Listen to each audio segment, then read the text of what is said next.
बेटी, हमारे शास्त्रों में कहा गया है कि गाय के खुरों से उड़ी धूल यानी गोधूली अपने मस्तक पर लगाना तमाम तीर्थों में स्नान करने के बराबर है।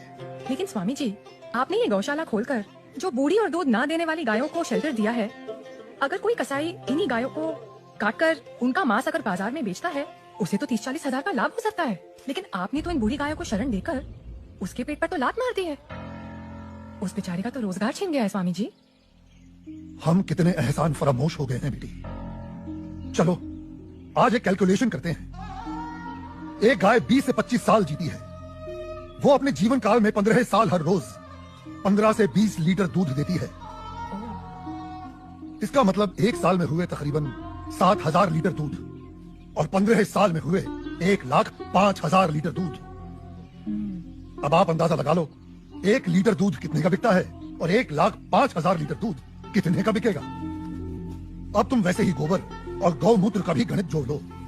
तुम्हारी आंखें फटी और खुली रह जाएंगी कि एक गाय अपने पूरे जीवन काल में कितने करोड़ों रुपए मनुष्य को कमा कर देती है।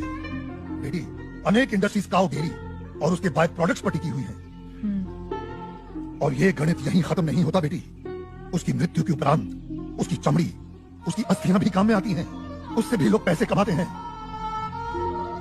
और अब 30-40 हजार रुपयों की खातिर उस ममता की मूर्त को जीवित काट कर व्यापार करने की बात कर रही हो, उसे खाने की बात कर रही हो।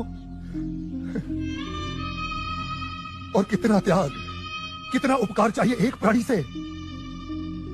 जिस माँ ने अपने जीवन काल में हमें इतना धन दिया हो, हमारी सेवा की हो, उसके वृद्ध हो जाने पर, उसके बीमार हो जाने पर हम उसका त्याग कर दें, उसे अबैंडन कर दें। धिक्कार है ऐसी सोच को। बेटी, अपनी माँ के वृद्ध हो जाने पर उसे बेचा नहीं जाता, उसे काटा नहीं जाता, उसकी सेवा की जाती है। मैं आपकी बात से सहमत हूँ स्वामी जी, लेकिन आपका पॉइंट ऑफ व्यू प्रेजुडिस भी तो हो सकता है, क्योंकि आप एक हिंदू हैं। ओ मैडम जी, आप बिल्कुल गलत बोल रही हैं। मैं एक मुसलमान हूँ और मेरा नाम इस्लाम मुन्ना शेख है और मैं इस आश्रम का ग्वाला हूँ। और हमारे कुरान पाक में कहीं भी गाय के गोश्त को खाना नहीं लिखा है। हम हिंदुस्तान में रहते हैं। अगर गाय हिंदुओं की माँ है तो गाय हमारी भी माँ है। तो इसका मतलब आप भी गौ हत्या के खिलाफ हैं? 100%। हम हिंदुस्तान में गौ हत्या नहीं होने देंगे। बेटी, जितनी भी बीमार, लाचार और दूध ना देने वाली गायें हैं, जिन्हें हमारे अपने ही हिंदुओं ने अपने निजी स्वार्थ के लिए त्याग दिया है, हम उन सब गायों को अपने यहाँ शरण देंगे। उनकी सेवा कर उनका ऋण चुकाएंगे। पादरी साहब मुबारक हो। आदिवासियों के 4 गांव आपसे बात हो गई है। सब धर्म परिवर्तन के लिए तैयार हैं। आप तो ये रखिए, धर्म परिवर्तन के बाद सब में बांट दीजिएगा, सबको खुश करके भेजिएगा। Thank you my dear, God bless you. मगर पादरी साहब, उन आदिवासियों के सारे वोट मुझे ही मिलने चाहिए। Sure. अपने लाल सलाम को अपना लाल बाउटा फहराना चाहिए। Don't you worry mister Shivarao, आप तो बस हमारी मिशनरी को सपोर्ट करते रहिए। आई एश्योर यू, आपको वोटों की कभी कमी नहीं होगी। कोई वोट नहीं पड़ेगा साहब, भूल जाओ राव साहब, भूल जाओ। कोई वोट नहीं पड़ेगा और ना ही कोई धर्म परिवर्तन होने वाला है। क्या बकवास कर रहा है? बकवास नहीं करता है साहब, सच बोलता है। एक नया साधु आया है, पूरा दिन सनातन धर्म का प्रचार करता है, भंडारा लगाता है और ये आदिवासी बैठ के उसका बात सुनते। ये पत्रकार लोग खूब इंटरव्यू कर रहे हैं उसका। और भाई, उसका कन्विंसिंग पावर इतना जबरदस्त है कि कोई भी दूसरा धर्म घंटा अपनाएगा। ये तो कुछ नहीं साहब, अपना मांस का धंधा चौपट होने वाला है। वो सारी बूढ़ी और बीमार गायों को शरण देता है। वो स्वामी गो हत्या के सख्त खिलाफ है। शिवा साहिब, इन्हीं गायों को तो हम खरीदते, इन्हीं का तो मांस बेचते। आपको पता है, उसकी गौशाला में मुसलमान काम करते हैं और हमारे कसाई घर में कई कसाईयों ने गाय काटने से इनकार कर दिया है। शिवा साहिब, गाय नहीं कटेंगी तो धंधा कैसे होगा, और धंधा नहीं होगा तो पैसे कहाँ से आएंगे, और पैसे नहीं आएंगे तो इलेक्शन में जीतेंगे कहाँ से। तूने अपनी भाषा में समझाया नहीं उसको? समझाने गए थे साहिब, साले ने दम देके भगा दिया हमको। बोले तो बहुत सॉलिड है, एकदम पावरफुल है वो।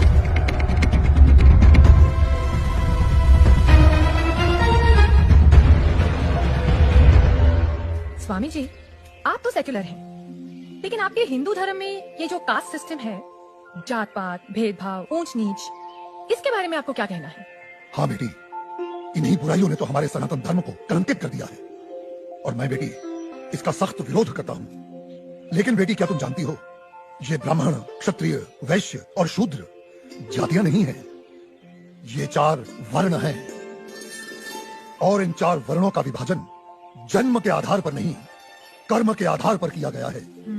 समाज की उत्कृष्ट व्यवस्था के लिए, गवर्नेंस के लिए स्वयं मनुष्य ने इन वर्णों को बनाया है।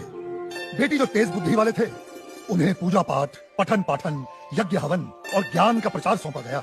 वे ब्राह्मण कहलाए। जो बलिष्ठ और शक्तिशाली थे, उन्हें समाज की रक्षा का भार सौंपा गया। वे क्षत्रिय कहलाए। जो बिजनेस माइंडेड थे, उन्हें व्यवसाय दिया गया। वे वैश्य हुए। और बेटी समाज में स्वच्छता बनाए रखने वालों को, सेवा करने वालों को चौथे वर्ण का नाम दिया गया। वे शूद्र कहलाए। बेटी हमारे शास्त्र कहते हैं, जन्मने जायते शूद्राः संस्कारात् द्विनो चयते, अर्थात जन्म से प्रत्येक व्यक्ति शूद्र होता है। वो केवल अपने संस्कारों से, अपने कर्मों से ब्राह्मण, क्षत्रिय, वैश्य या शूद्र बनता है। अब आप मुझे ही ले लो। पहले मैं अखाड़े में पहलवानी करता था, तो तब मैं क्षत्रिय था। आज मैं प्रवचन देता हूँ, तो आज मैं ब्राह्मण हुआ। और यदि कल मैं कोई व्यवसाय करता हूँ, तो मैं वैश्य कहलाऊंगा। समझी? मेरा ब्राह्मण या क्षत्रिय होने पर कोई कॉपीराइट नहीं है। बेटी हमारे सनातन धर्म में ऊंच नीच का कोई स्थान नहीं है। ये चारों वर्ण एक दूसरे के पूरक हैं। They are interdependent on each other. ये एक गाड़ी के 4 पहियों के समान है। बिना एक दूसरे के सहयोग के समाज का कोई भी महत्वपूर्ण कार्य पूरा नहीं हो सकता। जी स्वामी जी। बेटी सनातन धर्म तो समस्त वर्णों, समस्त प्राणियों में करुणा, दया और अपनत्व की भावना रखना सिखाता है। सर्वधर्म समभाव में विश्वास करना सिखाता है। हमारा धर्म सब धर्मों को एक समान मानता है। बेटी हमारे लिए तो ये पूरी धरती एक कुटुंब है, एक परिवार है। The whole world is one family. वसुधैव कुटुंबकम।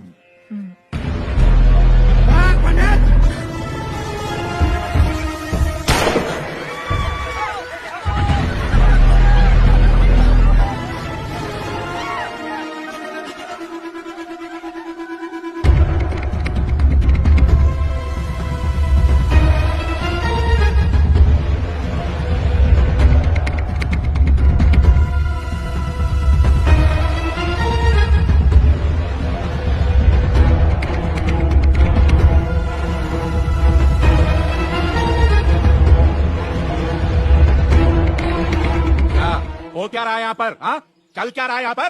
तुम लोग यहाँ धर्म परिवर्तन करा रहे हो। मैं केवल धर्म का अर्थ समझा रहा था, सत्य का मार्ग बता रहा था। हाँ, रहने दे रहने दे। साफ पता चल रही है तुम्हारी मंशा। ये जो तुम गौशाला खोलकर, ये रोज रोज के मुफ्त के भंडारे लगाकर इन गरीब आदिवासियों को भड़कला रहे हो, घर वापसी की मुहिम चला रहे हो। ए, लाल बोटे के ठेकेदार, गलत। यहाँ पे कोई घर वापसी नहीं हो रही है, कोई धर्म परिवर्तन नहीं हो रहा है। मैं खुद एक मुसलमान हूँ और इस आश्रम में नमाज अदा करता हूँ। स्वामी जी ने आज तक मुझे कभी नहीं रोका है। तुम लोग गलत अफवाहें फैला रहे हो। मुन्ना, तू चुप रहे। क्या तुम लोग हिंदू मुसलमान बोल बोल के हमें दरार पैदा कर रहे हो? चलो निकलो यहाँ से, बंद करो अपनी ये राजनीति की दुकान। ए मुन्ना, तू अपना मुंह बंद रख। चिल्लाओ मत। मैं तुम्हें अच्छी तरह जानता हूँ कनन सिवा राव। जिस प्रकार तुम सनातन धर्म के विरुद्ध इन भोले भाले आदिवासियों के हृदय में जहर इंजेक्ट कर रहे हो और अपनी वोटों की खातिर पैसा बांट बांट कर इनका धर्म परिवर्तन कर रहे हो, ये सब अब नहीं चलेगा। स्वामी, तू जानता भी है कौन है ये? जानता हूँ। तुम्हारे आका हैं, जो तुम्हारे नाम पर फर्जी ट्रांसपोर्ट कंपनी चला रहा है और गैर कानूनी तरीके से गौ मांस बेचने का घोर अपराध कर रहा है। ए पंडित, कनन सिवा राव, गाय हमारी माँ है। हम उसकी पूजा करते हैं, उसकी सेवा करते हैं और कोई उसे काटे हम कतई बर्दाश्त नहीं करेंगे। हम तुम्हारा ये गोरख धंधा बंद करवा के रहेंगे। ए तू हमारा धंधा बंद करवाएगा? हाँ? जाइला। ए गौरक्षको, ये गाय का गोश्त भी गोश्त ही होता है। ये तू होता कौन है हमें रोकने वाला? हा? मैं मुर्गी का गोश्त खाऊं, बकरे का गोश्त खाऊं या गाय का गोश्त खाऊं, गोश्त तो गोश्त ही होता है। ये क्या फर्क पड़ता है? बिल्कुल फर्क पड़ता है। मानो तो माँ माँ है, वरना जानवर।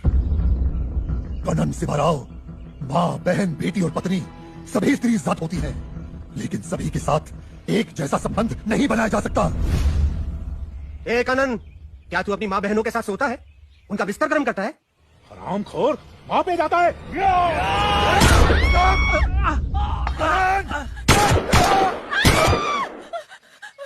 ये हमारे दलित भाइयों को भड़का रहे हैं, उनका धर्म परिवर्तन करा रहे हैं। मारो!